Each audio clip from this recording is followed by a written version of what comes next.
आज हम बात करेंगे सूरत मुजादला के बारे में। मुजादला ये सूरत जो है वो मदनी सूरत है जी। हिजरत मदीना से हिजरत मदीना के बाद नाजिल हुई है जी। और इसकी जो है वो 22 आयात हैं। 22 आयात। और ये जो है इसका नंबर जो है 58 है, 58 नंबर है। 58 यानी तदवीन की लाइलाज मरीज है। अगर जो है किसी डॉक्टर ने, तबीब ने लाइलाज करार दे दिया, अब उसका हल, और ये शेखुल इस्लाम मौलाना हुसैन अहमद मदनी रहमतुल्लाह अलैह उनका तजर्बा किया हुआ ये अमल है।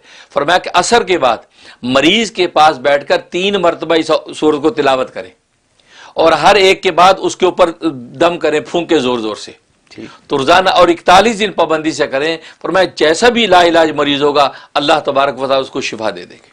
सुभान अल्लाह। और हजरत का बारहा का तजर्बा किया हुआ ये है कि जिस मरीज पे किया, और आजकल ऐसे ऐसे कितने अमराज हैं कि डॉक्टर कहते हैं जी बस वह अल्लाह ही करेगा बस, और कैंसर वगैरह तो खास तौर पे, तो ये पाबंदी से कर लें, अल्लाह तबारक व तआला मर्ज को दूर कर देते हैं। और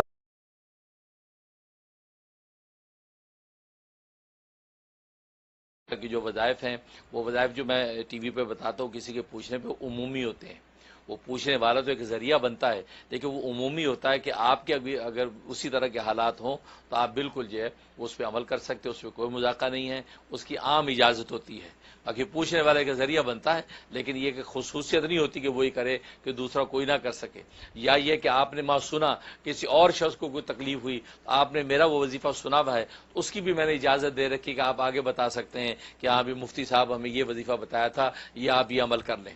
तो ये तो एक सदका जारिया है, उसकी मैंने आम इजाज़त दे रखी है ताकि मेरे लिए अल्लाह के यहाँ जो अजर व सवाब का ज़ख़ीरा जमा हो। बाकी जो है वो 2 वक्त की रोटी अल्लाह ने इंतज़ाम कर रखा। तो एक सवाल यहाँ कर लूँगा आपसे कि आजकल जो ये अहम दिन गुजर रहे हैं हज से पहले, इन दिनों में हमें क्या क्या करना चाहिए?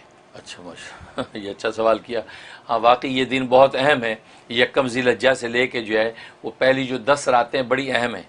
यहाँ तक कि हदीस में आता है कि ये जो 10 दिन हैं ज़िलहज्जा के, ये 10 दिन रमज़ान के आखिरी 10 दिनों से अफजल है, आखिरी 10 दिनों से अफजल है। लिहाजा इन दिनों के अंदर किया हुआ अमल अल्लाह को इतना महबूब होता है कि इतना महबूब किसी और दिन में किया हुआ महबूब नहीं होता।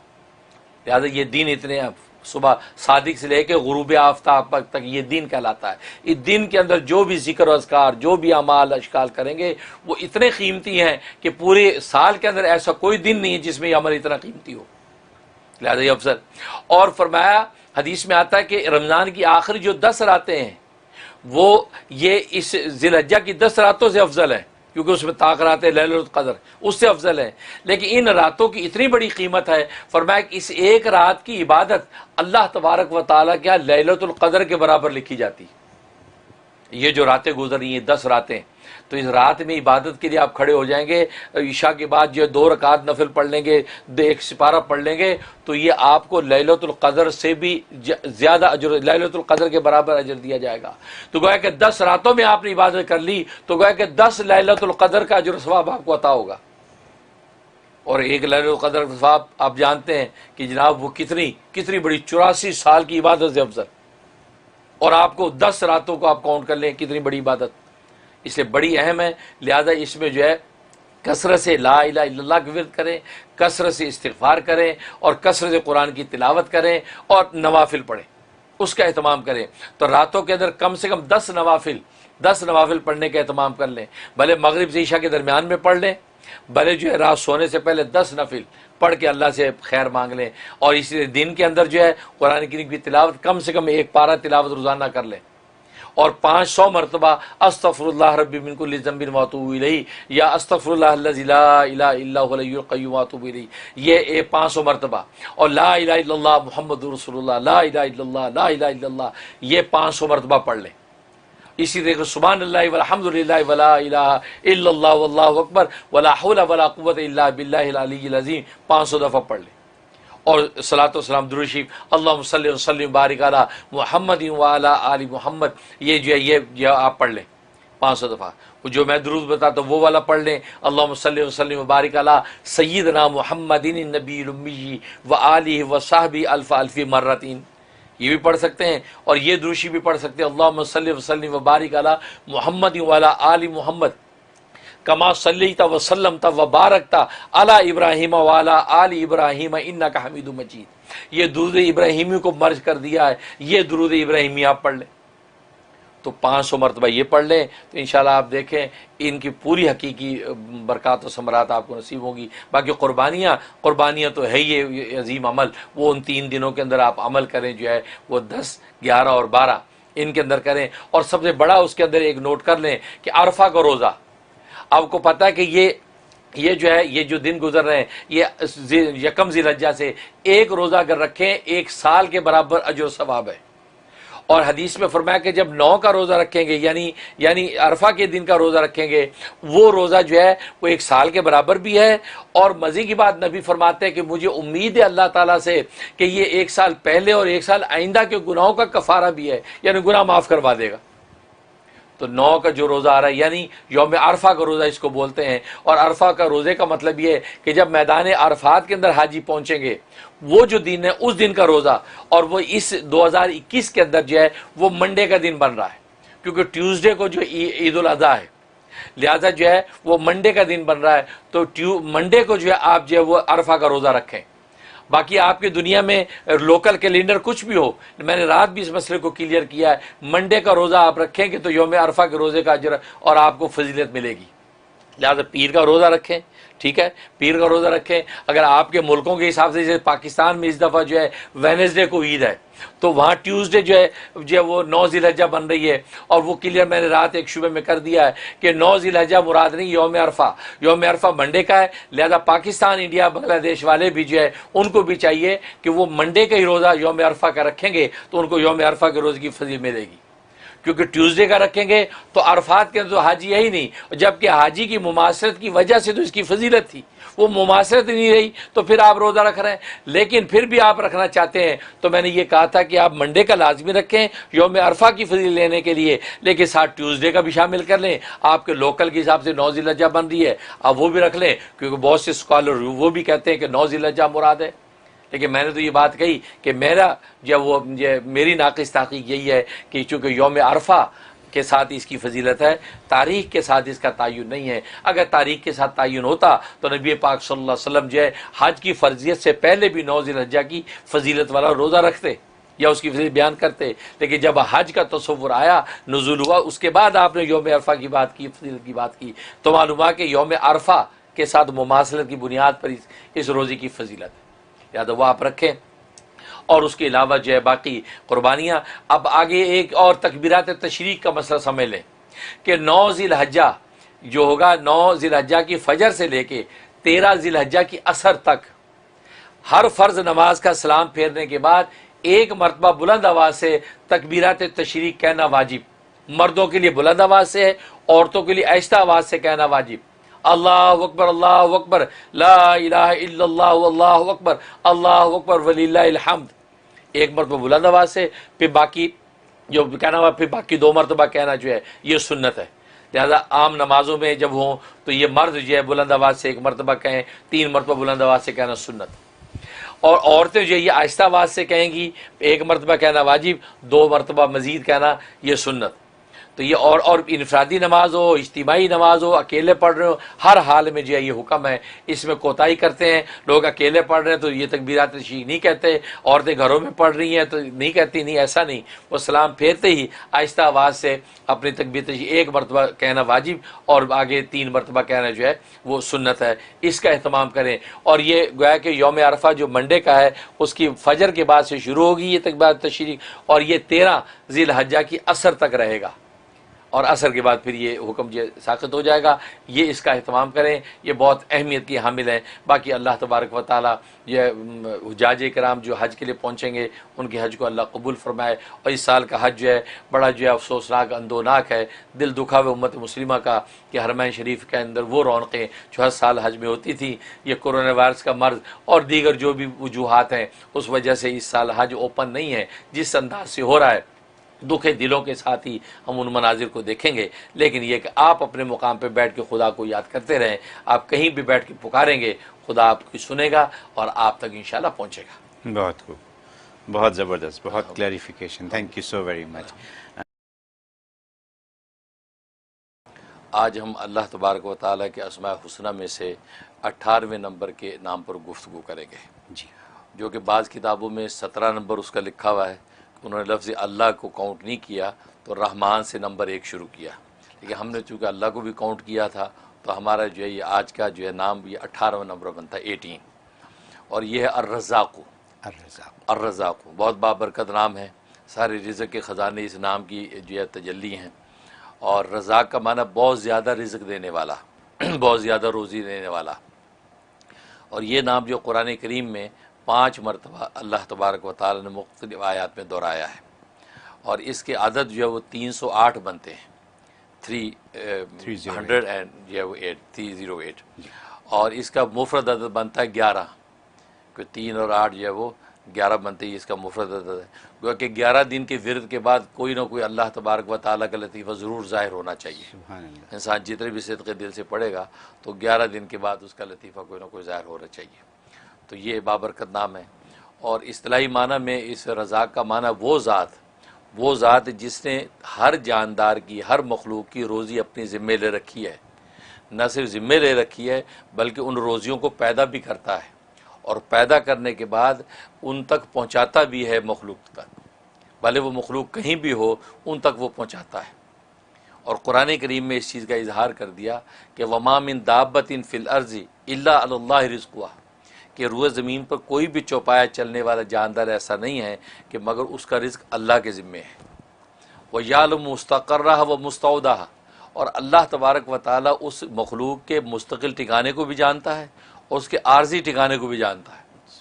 यानी इसमें इस बात का इशारा है कि दुनिया के अंदर अगर आप अपना ठिकाना बदलें तो मुतल्लका इदारों को इतला करनी पड़ती है कि जो हमारा एड्रेस चेंज हो गया है, अब हमारा चेक वहाँ भेजें जी, है ना। तो ना करे तो वो जो आपका चेक इधर उधर हो जाएगा। अल्लाह फरमाते आपको हमें कहने की ज़रूरत नहीं है, आप जहाँ मुस्तकिल रहते वो भी हमें पता है, आर्जी तौर पे कहीं ठिकाना आप करते हैं वो भी हमें पता है, आपका रिज़्क़ वहीं पहुँचेगा, लिहाजा पहुँचता है।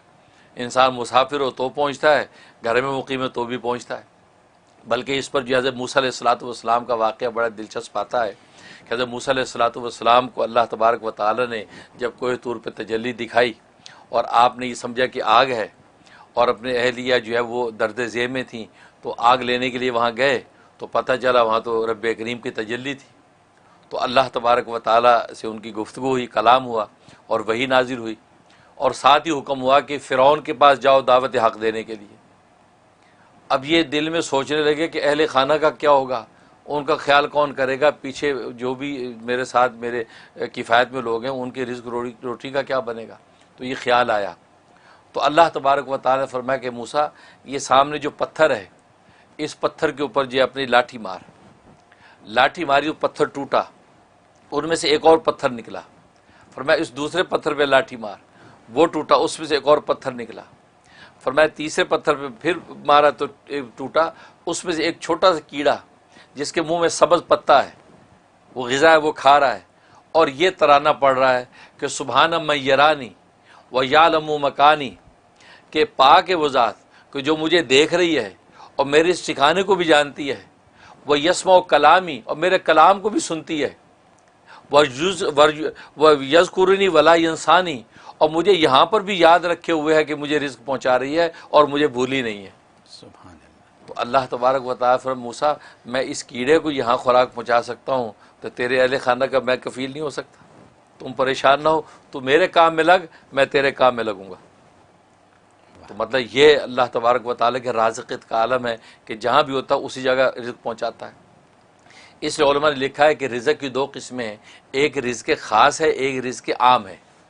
रिज़्क़ ख़ास का मतलब यह है कि वो रिज़्क़ कि जिसका ताल्लुक़ ईमान और यकीन के साथ है कि अल्लाह तबारक व तआला ईमान और यकीन का जो रिज़्क़, दिलों का जो रिज़्क़ अता करते हैं और रिज़्क़ हलाल की दौलत से जो मुनव्वर करते हैं, ये रिज़्क़ ख़ास है। और एक रिज़्क़ आम है कि जो दुनिया और सामानों का जो रिज़्क़ है ये अल्लाह तबारक व तआला बिला तफरीक काफिर मोमिन सबको अता करते हैं, लेकिन रिज़्क़ ख़ास जो ईमान और मार्फत का रिज़्क़ है वो सिर्फ़ अल्लाह तबारक व तआला मोमिनीन को अता करते हैं और अहले ईमान को अल्लाह ये तौफ़ीक़ देते हैं कि रिज़्क़ हलाल की कोशिश करते हैं। और इब्न क़य्यिम रहमतुल्लाह तआला ने बड़ी खूबसूरत बात की, असल में राज़िक़ियत के 2 मफ़हूम हैं। राज़िक़ियत का एक तो मफ़हूम यह है कि अल्लाह तबारक व तआला जो है वो एक वो रिज़्क़ अता करते हैं जो इंसान की ईमानों और इंसान के सामानों का रिज़्क़ है, और वो अपने अम्बिया और औलिया के ज़रिए से अल्लाह तबारक व तआला मखलूक तक पहुँचाते हैं। उसे इल्म व इरफान का रिज़्क़ भी मिलता है, यानी क़ुलूब का रिज़्क़, और उसे इंसान के अबदान जो बदन जिस्म उनका रिज़्क़ हलाल वो भी उनके ज़रिए से मुहैया होता है। एक ये मतलब। और दूसरी किस्म रिज़्क़ से मुराद ये कि वो रिज़्क़ जो रिज़्क़ हलाल है, जो बदनों का इल्म है, अल्लाह तबारक व तआला ने बदन की नौइयत तिब्बी तौर पर ऐसी बनाई है, ऐसी अंदर वेंस और रगें और ऐसे सिलसिले रखे हैं कि वो रिज़्क़ उनके ज़रिए से उसे अपने मुतल्लका मुकाम तक पहुँचाते हैं। क्योंकि अगर रिज़्क़ मौजूद हो और अंदर खाने का निज़ाम डिस्टर्ब हो जाए तो कैसे पहुँचेगा। तो फरमाया कि इंसान जब खाता है तो वो नालियाँ अल्लाह ने ऐसी बना रखी हैं कि हर चीज़ अपने अपने मुकाम पे जा रही है, पानी अपने मुकाम पे जा रहा है, ग़िज़ा अपने मुकाम पे जा रही है, हर चीज़ अपने अपने मुकाम पे ठहर रही है। और फिर खाने के बाद इंसान अगर उल्टा हो जाए तो वो खाना बाहर पलटता नहीं है, यानी ऐसा निज़ाम रखा, खाना गया अब वो पलट के बाहर नहीं आता। फरमाया ये जो दूसरा रिज़्क़ का मफ़हूम है कि अल्लाह ना सिर्फ खिला देता है, पर खिलाने के बाद वो उसको अपने अपने मुकाम पर पहुँचा देता है और उसके अच्छे और नेक असरात ज़ाहिर करता है। ये अल्लाह तबारक व तआला की राज़िक़ियत है जो किसी दूसरी ज़ात को हासिल नहीं है। इसलिए अल्लाह तबारक व तआला रज़्ज़ाक़ है, यानी बहुत ज़्यादा रोज़ी देने वाला, मतलब ना सिर्फ रोज़ी देना बल्कि रोज़ियों को पैदा भी करता है और अपने अपने मुकाम पर हर एक को उसकी रोज़ी पहुँचा भी देता है। ये राज़िक़। और जहाँ तक इसके फ़ज़ाइल व फ़वाइद का ताल्लुक़ है तो एक इसका फ़ायदा यह है कि अगर कोई शख्स चाहता है कि मुश्किलात और बारीक बीन चीज़ें, ख़ासतौर तालिब इल्म, प्रोफेसर और इसी तरीके से लेक्चरर, पढ़ने पढ़ाने वाला आदमी चाहता है कि बारीक बीनी मुझे हासिल हो जाए, तो सुबह उठते ही निहार मुँह, अभी उसे कुल्ली नहीं की, मुँह नहीं धोया, उठते ही 20 दफ़ा या रज़ाक़ू का विर्द कर लिया करें। 20 दफ़े से बैठे बैठे या रज़ाक़ू या रज़ाक़ू या रज़ाक़ू, बस उसके बाद अपने काम में लगे। और मैं अल्लाह तबारक व तआला उसको ज़हन को ऐसा कुशादा और तेज़ कर देंगे कि बारीक सी बारीक बात भी सुनते झट उसके नतीजे को पहुँच जाएगा, ऐसा ज़हन खोल देते हैं। ये इसमें फ़ायदा।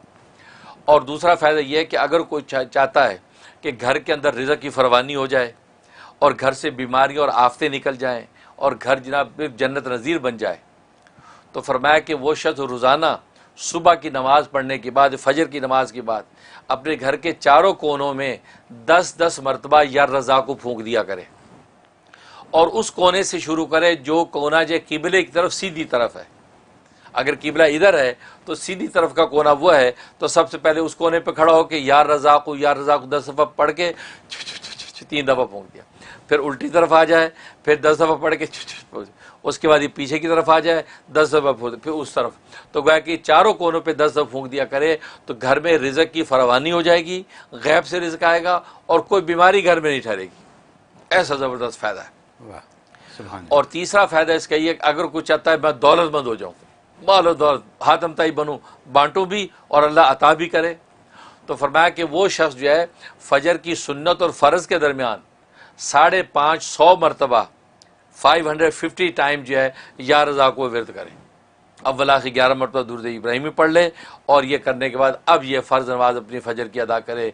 फरमाया कि जनाब ऐसा अल्लाह गैब से उसके इंतज़ाम करेंगे, कर्ज़े उतरेंगे और वो दौलतमंद हो जाएगा, मालदार हो जाएगा। ये इसमें ज़बरदस्त फ़ायदा।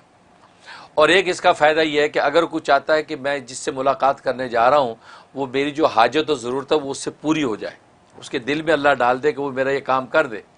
फरमाया कि जब उसके पास पहुँचे तो 17 मरतबा 17 टाइम या रज़ाक़ू पढ़ के और उसके अपनी दरख्वास्त पेश कर दे, तो अल्लाह तबारक व तआला उसके ज़रिए से इसकी ज़रूरत पूरी कर देंगे और किसी किस्म की कोई रुकावट नहीं आएगी। और एक फ़ायदा यह है कि अगर जो है ये चाहता है कि अल्लाह तबारक व तआला क्या कोई ख़ास मकाम और क़ुर्ब मुझे हासिल हो जाए, ज़ाहिर हर बंदे की ख्वाहिश होती है, तो फिर मैं तन्हाई में बैठ के, वहाँ ना कोई बच्चा हो ना कोई बड़ा हो, अकेले तन्हाई में बैठ के 1000 मरतबा पूरी यकसुई के साथ या रज़ाक़ू का विर्द करे और अल्लाह से मकाम ख़ास मांग ले।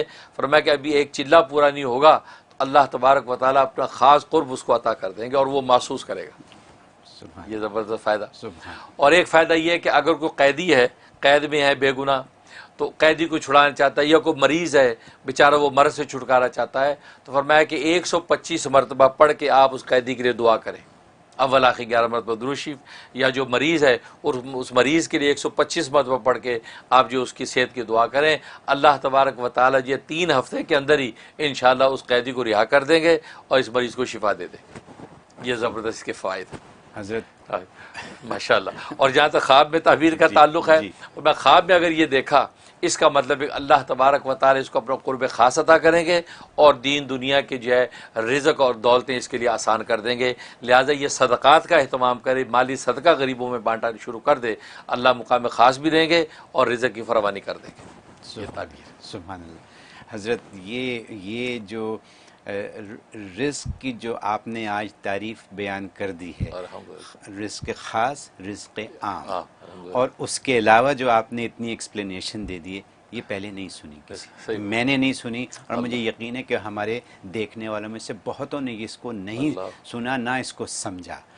आज जो या रज़ाक़ों के ऊपर जो बात हो गई है, अगर हम इसको अपना लें वाकई तो हमारा तो बेड़ा पार है, सब मसले हल। ये अगर मैं अंग्रेजी में कह दूं कि आज आपने $1 मिलियन सोल्यूशन दे दिया। सही बात है। क्योंकि अगर फजर के वुज़ू से पहले 20 दफ़ा पढ़ लें, कितने 2 सेकंड लगते हैं, 2 सेकंड, ठीक है, वो पढ़ लें। फिर उसके बाद सुन्नतों और फ़र्ज़ के दरमियान 550 दफ़ा पढ़ लें, ठीक है, और फिर अपने घर के चारों कोनों में अगर आप पढ़ के फूंक मार 10-10 मरतबा, 10-10 दफ़ा, क्या देर लगती है, ठीक है। तो यानी ये सारी आपकी जो बरकतें हैं वो आपने इकट्ठी कर ली, जानमाज़ पे बैठे बैठे हो सकती हैं, सही बात सारी, ठीक है। और उसके बाद फिर मरीज़ों के लिए भी हो गया, दौलत के लिए भी हो गया, और कुर्बे अल्लाह उसके लिए भी हो गया। तो और क्या करना है हमें, और क्या चाहिए हमें, तो सब कुछ तो हो गया। ये इतनी बातें और इतनी कीमती बातें, सुभान अल्लाह, सुभान अल्लाह। मुझे यकीन है कि देखने वाले इससे बहुत फ़ायदा उठाएंगे, मैं भी उठाऊंगा, आप सब भी उठाइएगा।